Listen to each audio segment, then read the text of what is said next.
Dany Moreau, Pirate l'Info.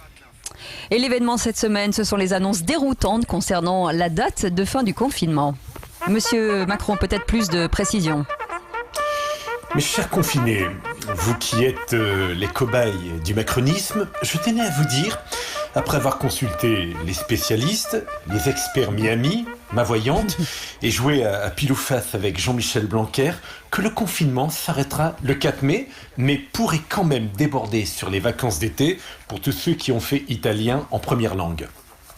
Alors attendez, parce que c'est pas très clair. Monsieur le Président, quelles sont les consignes exactement? Je comprends pas. Écoutez, je vous demande de rester chez vous tout en faisant du jogging pour aller travailler à 1 km de votre domicile. Et méfiez-vous aussi des charlatans en blouse blanche qui vous proposent de la chloroquine plutôt que de la poudre de perlimpinpin. Ce sont des Hippocrates, nous sommes des hypocrites. D'accord. Et concernant une pénurie de masques? Je vous suggère d'en confectionner vous-même en utilisant une cagoule, une burqa, un casque de moto, un baillon boule BDSM ou encore avec le surplus de vos rouleaux de PQ, ce qui fera un bel atelier pour occuper vos enfants. Vive la République, vive le PQ et vive l'Union. Vive l'Union. Oui, bien sûr. Et en deuxième semaine de ce confinement, des personnalités proposent des cours à distance pour les enfants. Monsieur Balkany, vous enseignez quoi, vous ? Salut, c'est Jamy Balkany, le spécialiste du calcul mental. Vous allez voir les enfants que frauder le fisc, c'est pas sorcier. Alors voilà, Toto Balkany a 13 millions dans son porte-monnaie et sa femme possède le tiers du quart de la somme dans son portefeuille virtuel aux îles Caïmans. Combien Toto doit-il déclarer aux impôts pour pas finir collé dans le bureau du directeur ?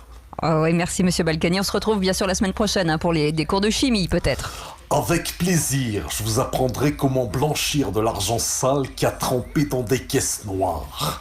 Eh ben dites-moi, on a hâte. Merci beaucoup Monsieur Balkany. Et on a aussi Monsieur Strauss-Kahn qui donne des cours mais à distance. Et je me demande si c'est pas si mal. Oui, je vous donne des cours de médecine. Bonjour, c'est DSQ. Car vous le savez, j'ai toujours aimé jouer au docteur. Je lance donc un appel à toutes les coquines et toutes les chlorocoquines.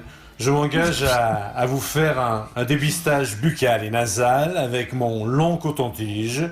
Et bien sûr, après l'opération, j'utilise mon droit de retrait pour sauter du plumard. Ok, merci beaucoup pour cette intervention. Je suis pas sûr que vous ayez beaucoup de personnes qui vont vous appeler. Merci beaucoup. Et avec le confinement, le plus dur, c'est aussi de gérer son emploi du temps, n'est-ce pas, Monsieur Sarkozy ? Oui, bonjour, c'est M. Bruni. Écoutez, je viens de recevoir une convocation du juge, là, qui veut me m'auditionner dans la cage d'escalier, mais je sais pas où je vais le caser, parce que, attendez, si je regarde mon agenda, à 10h, c'est pas possible, j'ai yoga, en direct sur Instagram, à 11h, flash mob sur le balcon, et à midi, qu'est-ce qu'on a déjà, Carlita?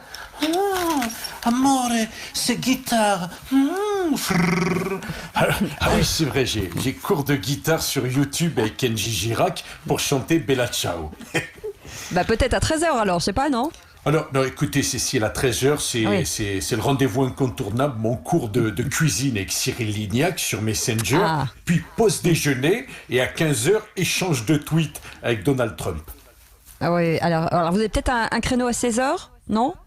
Non, à 16h, c'est cours de stretching WhatsApp avec François Fillon, 17h, apéro Facebook, à 20h, on applaudit les soignants, et à 21h, je suis devant Netflix pour ma série Sex Education. Et dans tout ça, vous vous rendez compte, on n'a même pas casé les devoirs de la petite Julia. Alors, excusez-moi, monsieur le juge, mais je crois qu'on va être obligé de remettre ça à la mi-mai 2022. Et ça, je raconte pas comme ça me chagrine. Ça se voit, on l'entend. Et on poursuit notre feuilleton sur l'exode des Parisiens à la campagne avec Jean Lassalle. Et comment ça se passe, Jean Lassalle? Bonjour. Oh mon Dieu. J'en peux plus de ces dorifores de Parisiens. Ceux qui n'ont pas pu repartir par le TGV la semaine dernière. Vous vous souvenez que j'ai foutu dans le TGV. Ceux qui n'ont pas pu repartir, j'ai décidé de me faire du blé sur leur dos en les logeant avec mon application Ubergerie. Avec Ubergerie, ils dorment dans le foin avec mes deux porcelets, Jackie et Michel. Faudra nous envoyer des photos, Jean Lassalle. Et comment ils se portent justement ces Parisiens après une semaine de confinement? ils sont gras. Ils sont gras comme des cochons avec la laine fétide sans gluten. Du coup, comme on a dit le ministre de l'Agriculture, là, dès ce matin, je les fous au boulot. Ouais. Je les fous au boulot, direct là. Allez, debout, bande de gorées. Faut pas croire que vous allez vous rouler dans le cul dans la paille gratuitement. À la ferme, c'est pas les vacances, c'est des livrances. Allez, Boudiou, vous allez me traire les vaches en faisant le cri du cochon truffier. Oh, ben ça va, monsieur. Monsieur Lassalle, soyez pas trop cruel avec eux, quand même. Vous inquiétez pas, Cécile. Le parigot, il adore ça, se faire insulter. Allez, bougre de fumier. Maintenant, vous allez ramasser les fraises à 4 pattes en faisant le cri de l'asperge. C'est pas facile. On vous laisse, monsieur Lassalle. Vous avez du boulot, je crois. Et on retrouve François Hollande. Bonjour, François Hollande. Pour des bons plans confinés du week-end. Et alléluia, frère Patrick et sœur Cécile. Oh là là. C'est François, le pape du socialisme.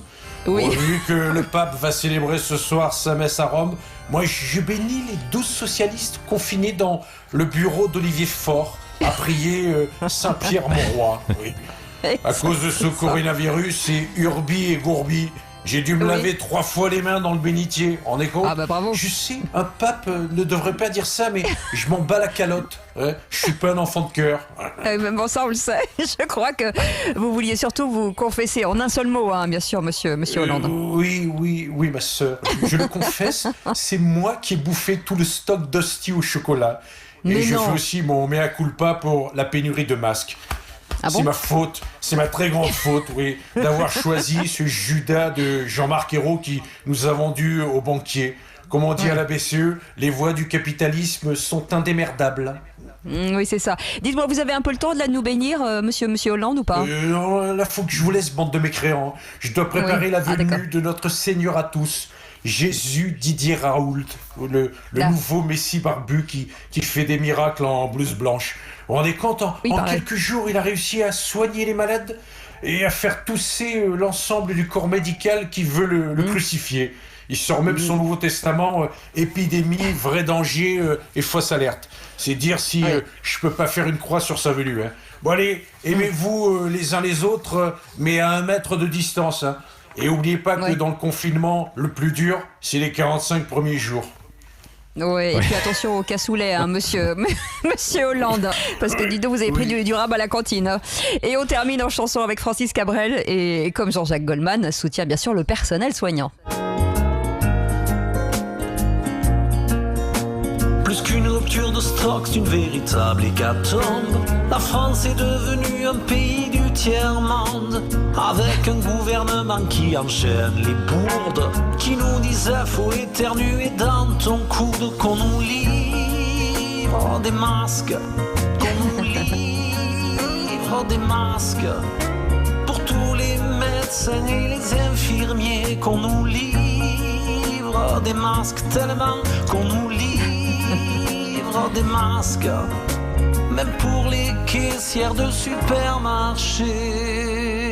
Bravo. Ben moi, je fais bravo de mon côté. Et un grand merci, bien sûr, à Mario Santangeli pour la musique et Eric Zaccaron pour les coécritures des textes. Et puis, on vous retrouve en spectacle chez vous, Dany Moreau, hein? Oui, c'est ça, en spectacle entre la salle de bain et la cuisine à 17h et à 18h30. Voilà. Et ça va, attention à la marche quand même. Attention à la marche. Faites gaffe. Hein. Et attention, parce que là, allez, dans un instant, on va poursuivre et Philippe de Seblazy sera avec nous.